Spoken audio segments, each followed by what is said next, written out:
Perkenalkan, kami dari kelompok 3 yang beranggotakan Christian Hyudi, Jennifer Lisandra, Xavier Victorio, Jenny Changiarno, dengan saya sendiri Yufi Martadina dan Ivan Galen. Kami akan mempresentasikan tentang bagaimana training yang akan kami lakukan kepada flight attendant, public relation, dan reward apa saja yang akan kami berikan kepada mereka. Webtin Airlines adalah salah satu maskapai penerbangan Indonesia yang melayani lebih dari 100 destinasi di seluruh dunia dan di berbagai destinasi di Indonesia. Kami telah memberikan pelayanan terbaik dan selama lebih dari 5 tahun. Kami melakukan berbagai upaya dalam meningkatkan pelayanan dan pengembangan perusahaan maskapai kami. Salah satunya adalah dengan memberikan program training terbaik kepada karyawan kami, terutama bagi flight attendant yang bertugas di dalam pesawat dan public relation kami untuk terus menjaga kesetiaan konsumen kami. Selain memberikan program training, kami juga memberikan apresiasi atau reward kepada karyawan kami yang bekerja dan memiliki kinerja yang baik bagi perusahaan. Di sini saya akan menjelaskan beberapa tahapan training yang akan kami berikan kepada flight attendant. Mulai dari 1, pelatihan bahasa. Bahasa adalah alat komunikasi kita sehari-hari. Ada beragam bahasa di dunia. Pelatihan bahasa juga bertujuan untuk melatih public speaking dan mempermudah berkomunikasi dengan penumpang. Penggunaan bahasa dan tutur kata yang tepat untuk melayani penumpang akan dilatih di pelatihan ini.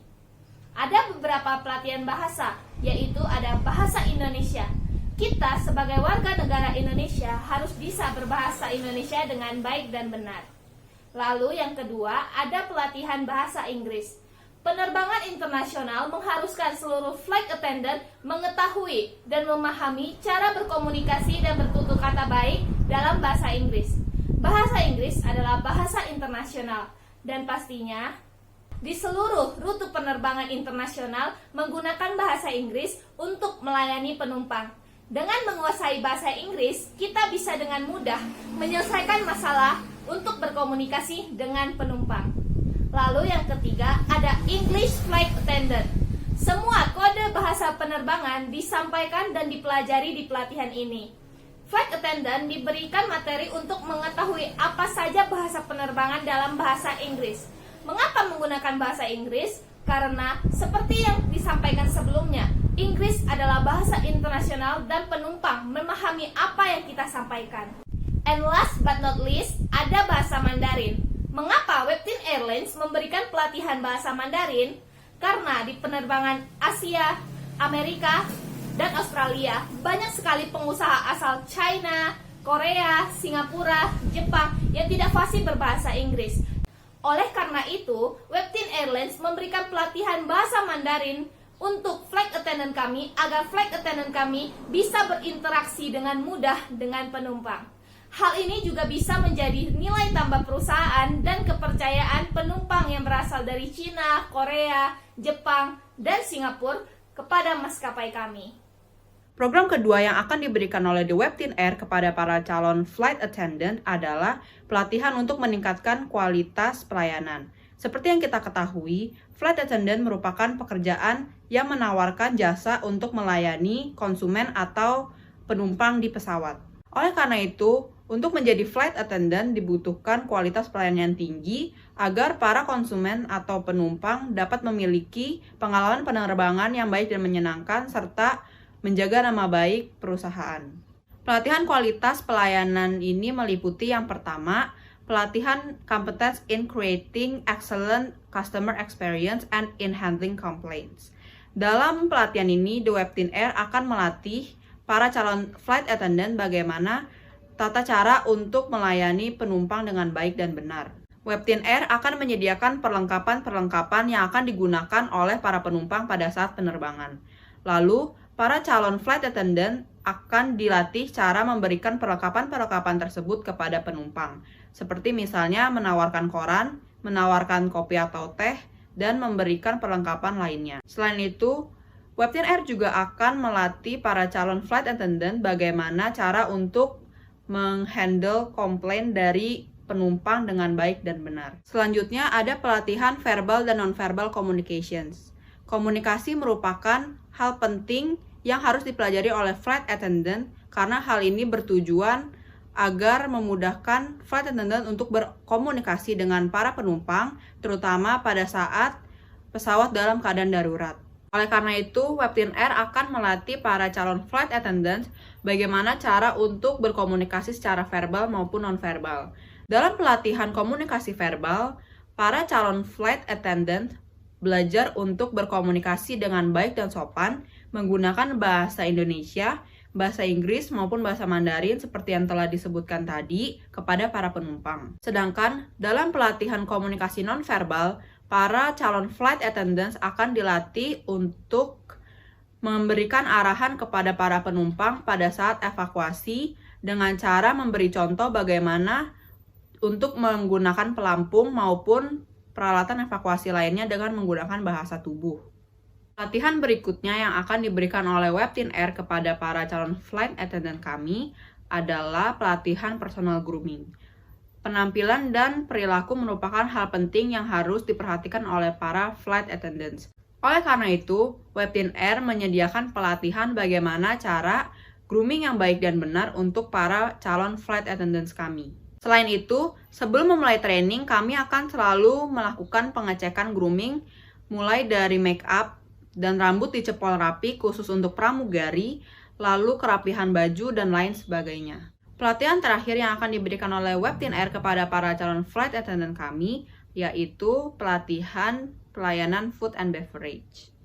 Webtin Air juga menyediakan program table manner untuk para calon flight attendants untuk memberikan pelatihan dalam memahami etika dalam tata cara saat makan, memahami mengenai penggunaan peralatan makan, dan etiket seorang flight attendant untuk melayani dan menyajikan makanan penumpang di pesawat, serta cara membersihkannya setelah penumpang selesai makan. Dan yang terakhir, pelatihan yang akan Webtin Airlines berikan adalah pelatihan penyelamatan diri dan kedisiplinan. Seperti yang kita tahu, perjalanan udara sangat beresiko, apalagi perjalanan jarak yang sangat jauh. Maka dari itu, kami memberikan pelatihan penyelamatan diri kepada flight attendant kami dan penumpang, serta kedisiplinan kepada flight attendant kami. Ada 4 pelatihan, yaitu pertama, dimulai dari pelatihan kepemimpinan dan kekompakan tim. Pada saat darurat, sangat dibutuhkan kepemimpinan dan kekompakan tim bisa digunakan untuk menyelamatkan diri kita sendiri dan memberitahu kepada penumpang agar tidak panik pada saat keadaan darurat. Lalu yang kedua, ada pelatihan fisik. Ketahanan fisik pun dilatih di sini. Mengapa demikian? Perjalanan udara yang sangat jauh dibutuhkan fisik yang kuat dan tidak memiliki penyakit serius. Karena flight attendant harus melayani penumpang kapanpun dibutuhkan, mulai dari pagi, siang, malam, bahkan subuh. Dan selanjutnya yang ketiga, ada pengembangan mental dan kepribadian. Tidak hanya ketahanan fisik yang dilatih di sini, melainkan mental. Seorang flight attendant harus kuat mental. Mengapa demikian? Karena tidak hanya ada 1 atau 2 penumpang di dalamnya, melainkan ada ratusan penumpang dengan kepribadian yang berbeda-beda. Jadi, kita harus kuat mental dan melayani penumpang dengan ramah dan senyum dengan semua penumpang. Dan yang terakhir, ada pelatihan penyelamatan diri. Pelatihan penyelamatan diri di sini meliputi penyelamatan diri di laut dan di hutan. Seperti yang kita ketahui, pendaratan darurat dapat dilakukan di lapangan yang luas dan datar. Contohnya lautan. Namun tidak dipungkiri juga ketika dilakukan pendaratan di darat, yaitu di hutan. Oleh karena itu, kami berikan pelatihan untuk di air dan di hutan. Dan selanjutnya akan dijelaskan oleh rekan kami mengenai tahapan training untuk public relation. Halo semua, di sini saya akan menjelaskan salah satu program training untuk public relation yang terdiri dari kode etik IPRA, tujuan public relation, dan fungsi-fungsi seorang PR atau public relation. Yang pertama ada etika IPRA. IPRA ini adalah International Public Relation Association. Public relation adalah sebuah profesi yang memiliki kode etik, atau juga disebut kode etik kehumasan. Dalam buku karang Rosadi Ruslan, menyatakan bahwa etika kehumasan adalah bagian dari bidang etika khusus yang menyangkut bidang profesi, karena bagian PR atau public relation ini berfungsi untuk menghadapi dan mengantisipasi tantangan-tantangan seperti memberikan pendapat dan perbedaan opini. Di sini ada 4 kode etik IPRA. Yang pertama adalah integritas pribadi dan profesional, yang dimana artinya untuk menjaga profesionalitas. Kedua, perilaku pada klien dan karyawan. Di sini kita sebagai PR harus adil dan tidak mementingkan kepentingan pribadi, menjaga kepercayaan bersama, tidak menerima upah, dan juga tidak menghina. Yang ketiga, ada perilaku terhadap publik dan media. Sebagai PR, kita harus bisa memperhatikan kepentingan umum dan juga seseorang. Tidak merusak integritas media, komunikasi, dan tidak menyebarkan informasi-informasi palsu atau hoax. Yang terakhir dan keempat, ada perilaku terhadap teman. Seorang PR ini tidak boleh melukai secara sengaja reputasi anggota lain. Dan seharusnya sesama PR, kita harus bekerjasama untuk kesuksesan bersama. Tujuan adanya etika IPRA ini adalah untuk divisi public relation, dikarenakan divisi public relation memiliki peran yang sangat penting dalam berkomunikasi dengan berbagai sektor seperti bisnis atau komunitas.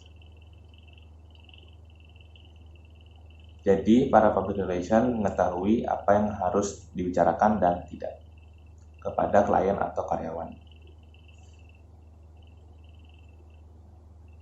Selanjutnya adalah tujuan PR.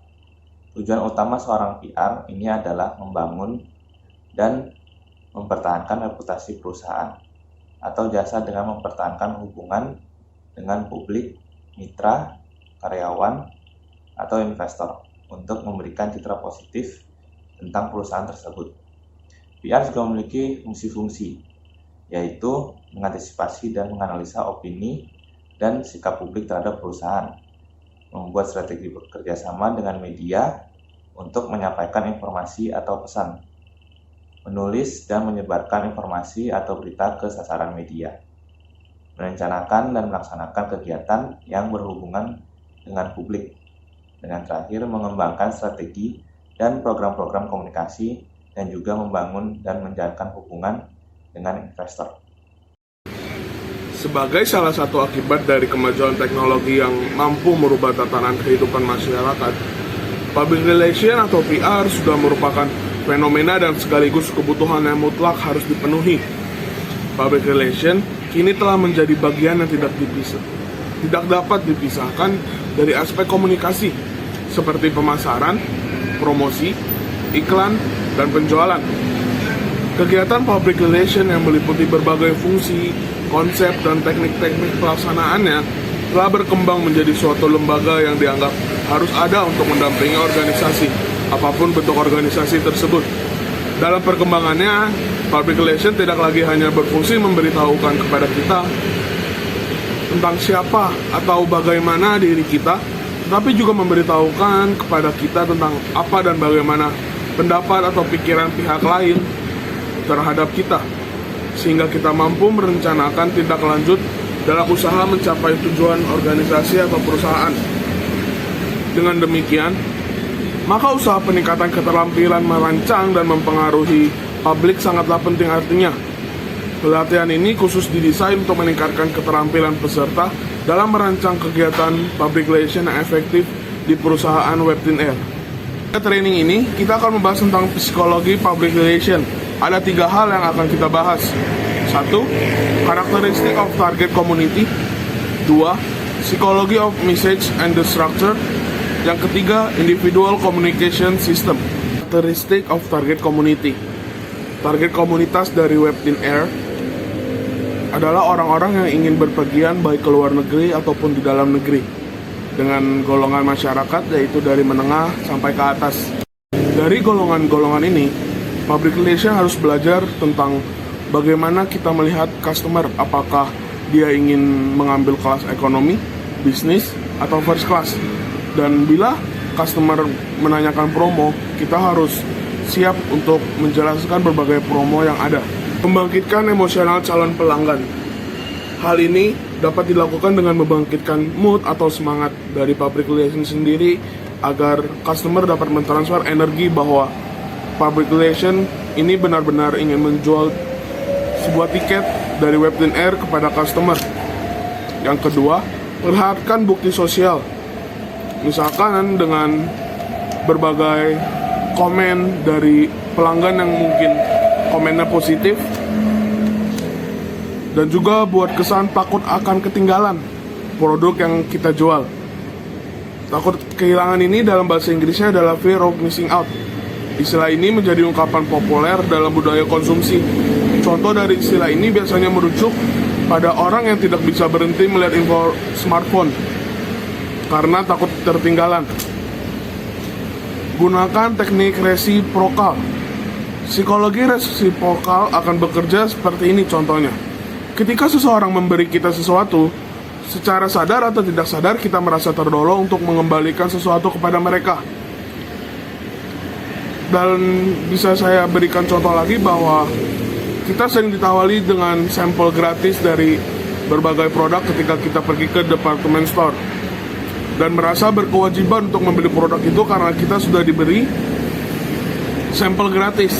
Nah, dari contoh ini public relation harus mengaplikasikan dari strategi pemasyaratan psikologi resiprokal kepada customer bahwa takut karena sudah diberikan mungkin promo yang cukup besar dari perusahaan atau yang lainnya. Training akan disampaikan adalah media relation and speech, meliputi definition and activities, types of speech, and writing press release. Selanjutnya adalah speech atau pidato. Pidato merupakan sebuah cara yang memiliki tujuan untuk menyampaikan suatu ide atau gagasan melalui ungkapan kepada siapapun yang hendak menyaksikan. Pidato sendiri disampaikan dalam bentuk kata-kata, namun yang patut diperhatikan saat berpidato adalah ekspresi wajah, intonasi suara, dan gestur yang harus ditunjukkan dan diperhatikan dengan baik. Oleh karena itu, orang yang menyaksikan tidak hanya akan mendengarkan suara kamu atau orang yang berpidato, tetapi juga melihat secara jelas bagaimana ekspresi wajah dan gerak-gerik yang kita tunjukkan. Ada juga tipe-tipe speech atau pidato. 1. Pidato impromptu. Ini merupakan jenis pidato yang dilakukan secara tiba-tiba, spontan, dan tanpa persiapan sebelumnya. Impromptu lebih kepada mengungkapkan perasaan pembicara yang sebenarnya, karena pembicara tidak memikirkan lebih dulu pendapat yang akan disampaikannya. Yang kedua, ada pidato manuskrip. Pidato ini merupakan teks pidato dengan menggunakan naskah, di mana juru pidato membaca naskah pidato yang telah disiapkan dari awal sampai akhir. Istilahnya kita menyebutnya membacakan pidato, bukan menyampaikan pidato. Selanjutnya, saya akan menjelaskan bentuk apresiasi kami kepada salah satu flight attendant kami. Reward yang kami berikan berupa intrinsic dan extrinsic reward. Intrinsic reward adalah penghargaan internal bersifat psikologis dan didasarkan pada usaha dan kemampuan pegawai itu sendiri atas pencapaian proyek atau tugas yang sukses dilaksanakannya.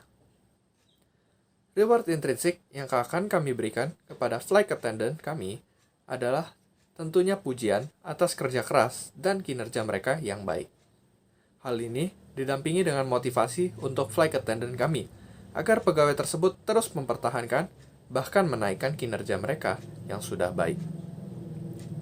Kami juga memberikan kesempatan bagi pegawai yang bekerja dengan baik untuk melayani tamu-tamu VIP, seperti artis atau CEO sebuah perusahaan, agar mereka dapat berkembang dan merasa termotivasi untuk melakukan yang terbaik.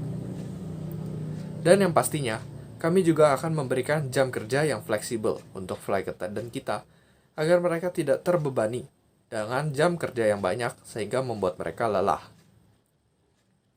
Dengan memberikan intrinsic reward ini, kami berharap pegawai kami dapat semakin termotivasi untuk meningkatkan kinerja mereka, serta membuat pegawai kami merasa nyaman dan dihargai pada saat bekerja. Selanjutnya adalah extrinsic reward. Extrinsic reward adalah apresiasi yang diberikan berupa imbalan berbentuk barang maupun finansial kepada pegawai atas kinerja baik yang telah diberikan oleh pegawai tersebut.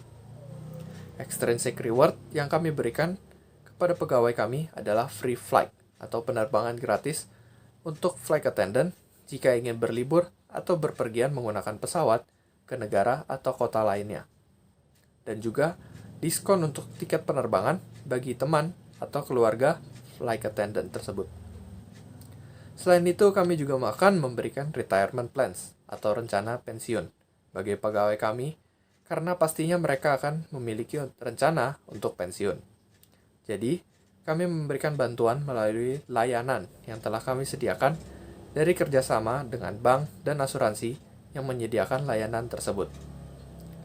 Reward lainnya yang kami berikan adalah gift voucher untuk menginap di hotel bintang 5 selama 3 hari, 2 malam. Sekaligus dengan gift voucher untuk liburan gratis agar pegawai tersebut dapat beristirahat dan bersenang-senang pada saat hari liburnya. Dan yang terakhir, kami juga menyediakan keperluan penerbangan untuk flight attendant kami. Pada saat bekerja, mereka pasti memiliki keperluan masing-masing. Jadi kami memberikan koper dan uang untuk membeli makeup dan keperluan lainnya untuk mereka gunakan pada saat bekerja. Reward extrinsic ini merupakan bentuk apresiasi kami kepada flight attendant kami yang telah bekerja keras dan menunjukkan kinerja yang sangat bagus pada saat bekerja. Dengan reward ini, kami berharap pegawai kami merasa dihargai dan diapresiasi atas kerja keras mereka, sehingga mereka akan termotivasi untuk lebih baik lagi dalam pekerjaannya. Selain itu, kami juga berharap dengan reward liburan yang kami berikan, pegawai dapat menghilangkan rasa jenuh mereka pada saat bekerja dan kembali lagi ke pekerjaan mereka dengan semangat kembali. Selanjutnya, akan dilanjutkan oleh rekan saya, Jenny. Selanjutnya, bentuk apresiasi kami kepada pegawai public relation kami. Seperti yang sudah dijelaskan rekan saya, reward yang akan kami berikan kepada pegawai di posisi public relation ada 2 juga, yaitu intrinsic dan extrinsic reward. Intrinsic reward adalah penghargaan internal bersifat psikologis dan didasarkan pada usaha dan kemampuan karyawan itu sendiri. Sedangkan extrinsic reward adalah reward yang berupa imbalan berbentuk barang maupun finansial yang diberikan kepada karyawan. Dalam posisi public relation ini, reward dalam bentuk intrinsik yang akan kami berikan berupa pujian yang tulus atas kerja keras mereka. Kami juga akan terus memotivasi dan menyemangati mereka untuk terus mempertahankan kinerja primanya dan yakin mereka akan sukses menyelesaikan proyek-proyek lain yang akan datang. Kami juga memberi pegawai sistem kerja yang lebih fleksibel dan lingkungan kerja yang suportif. Kami juga melibatkan karyawan tersebut di dalam proyek atau event-event penting lainnya. Dengan intrinsic reward ini, pegawai public relation kami akan merasa dihargai dan merasa menjadi bagian penting dan terlibat dalam perusahaan, sehingga ia akan selalu ingin bekerja dan berkontribusi lebih baik lagi. Sedangkan sistem kerja yang lebih fleksibel dan suportif dapat membuat pegawai lebih nyaman saat ia bekerja, dan dengan melibatkannya dalam proyek atau event penting, dapat meningkatkan kemampuan dari karyawan tersebut. Untuk extrinsic reward yang kami berikan adalah berupa insentif atau bonus di luar gaji pokoknya. Selain bonus tersebut, beberapa reward lain yang kami berikan adalah kupon makan siang gratis atau parkir gratis selama sebulan. Kami juga akan memberi pegawai tersebut fasilitas dengan ruang kerja dan suasana kantornya senyaman mungkin. Tidak hanya itu, jika pegawai tersebut berkontribusi besar dan loyal terhadap perusahaan, kami akan memberikan gift voucher menginap 3 hari 2 malam di Hotel Bintang 5 atau gift voucher liburan gratis. Semua reward yang kami berikan adalah bentuk apresiasi kami atas keberhasilan pegawai public relation dalam membangun citra, reputasi, dan brand awareness Webtin Air di mata konsumen. Kami juga percaya setiap karyawan layak mendapatkan lingkungan kerja yang suportif dan positif, dan juga layak mendapatkan jenjang karir yang lebih lagi, dengan posisi dan tanggung jawab yang baru agar dapat mengembangkan dirinya lagi. Tidak semua kemampuan atau skill yang diperlukan di dalam dunia kerja bisa didapatkan dari sekolah yang formal. Hal ini dikarenakan skill yang dibutuhkan lebih spesifik dan fokus dengan apa yang ditugaskan. Oleh karena itu, diperlukan training atau pelatihan untuk meningkatkan dan mengembangkan kinerja karyawan, sehingga dapat memenuhi kebutuhan dan standar di mana karyawan tersebut bekerja. Beberapa program training yang dijalankan perusahaan kami untuk posisi flight attendant dan public relation adalah skill and language training, mental and personality training, dan lainnya. Tidak hanya training, sebagai bentuk apresiasi atas kerja keras dan keberhasilan pegawai, kami juga memberikan reward atau hadiah kepada pegawai di posisi flight attendant dan public relation. Reward yang kami berikan ada 2, yaitu intrinsic reward berupa pujian yang tulus, kesempatan jenjang karir atau berpartisipasi dalam event atau proyek penting, dan memberikan sistem kerja yang fleksibel. Sedangkan extrinsic reward yang kami berikan adalah bonus di luar gaji pokok bagi kedua posisi, kupon makan siang atau parkir gratis, hingga tiket penerbangan gratis, gift voucher liburan, atau gift voucher menginap di hotel bintang 5 bagi kedua posisi. Semua ini kami lakukan untuk mendukung kinerja dan pengembangan karyawan kami sehingga meningkatkan produktivitas mereka dan mereka dapat mengetahui sasaran apa yang akan dicapai oleh perusahaan. Demikian program training dan bentuk apresiasi yang kami berikan kepada karyawan kami. Mohon maaf jika ada kesalahan pengucapan kata-kata. Terima kasih.